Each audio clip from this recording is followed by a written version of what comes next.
approaches like a fast tide. So we're stopping by the Capcom suite here at GDC to find out a little bit more about what's next for Dragon's Dogma. This product is a little bit like, it's both sort of a director's cut and sort of an expansion of the original game. Can you tell us a little bit how that works? Yeah, so essentially kind of the whole package is, in a sense, like Super Dragon's Dogma. So you'll get all of the original content from DD1 plus all the DLC and then all the new content from the expansion. So you get sort of a whole package for $40. And if you have the original game, you can just download the new stuff, or? So it is actually just the box product. So we weren't able to do a DLC release. We had wanted to do that, but ultimately kind of the scope of the project ballooned to a point where we couldn't necessarily fit it all into just one DLC package. All right. So I guess my next question has to be, what's new? What's the new stuff in there? So kind of the main new thing for the expansion is our all new Bitter Black Isle region. So it's this massive underground realm where we've got 25 brand new enemies. We have over 100 pieces of new equipment, new skills, new augments or passive skills. So there's a lot of content there. It's clocks in around like 15 to 20 hours of content. So that coupled with the original DD and then all the DLC makes the package overall pretty big. So where does it fit into this sort of the overarching story of DD and so on? So it sort of expands kind of some of the core concepts from the original Dragon's Dogma and expands kind of the idea of the Arisen, and it sort of broadens it to where, you know, there's actually more to the Arisen story than just the Arisen and the dragon. There's actually other things in the world that are quite a bit nastier than the dragon. So you'll see and fight all of those things in Dark Arisen. So it's something that comes towards the tail end of your main story, or is it something that you can play at any point during the game? Yeah, so the content is actually accessible basically at any point in the game. As soon as you've kind of acquired your initial main pawn, you can basically access the content.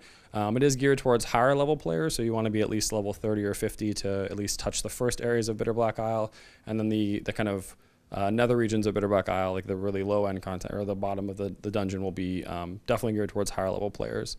But in terms of the actual story canon, it does technically take place after you've defeated the dragon, but we wanted to keep it kind of open in terms of when players can actually access it.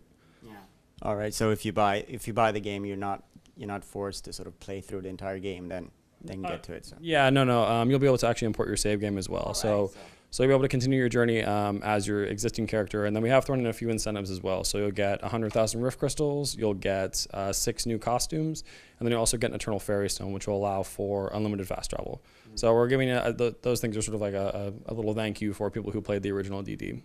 Yeah, because it is kind of like you're asking them to buy the game again, which is kind of a little bit, you know. I mean, it's something we talked a lot about and we're sensitive to, and so we wanted to create a handful of items that we think will really enhance their experience and will, I think, give them something to look for. So was it the reason for this? Was it that you didn't really plan on giving this kind of large size expansion from the beginning, or sort of how did it come to be?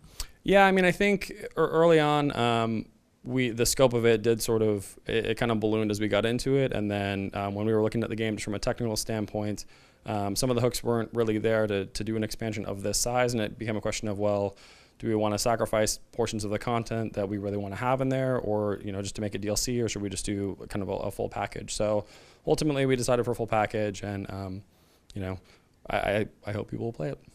So Dragon's Dogma sort of got this sort of instant cult classic. A lot of people really, really liked it. It got sort of like, the reviews were perhaps not all the way up top, but some players were really into it. And so how are you treating the franchise going forward? Is this a franchise that we'll see more of from Capcom? I mean, yeah, we definitely hope so. We have noticed that it has gotten a cult following. The long tail kind of sales on this have actually been quite good. So, you know, we'll see how Dark Arisen does, and we'll take it from there. But it's definitely a brand that we hope to do a lot more with. So the PS4 demo, was that at all related to Dragon's Dogma, or is that something entirely different? Sorry, which piece? The PS4 demo, that's Deep Down. So another DD. Another DD. No, that's not related to Dark or to Dragon's Dogma.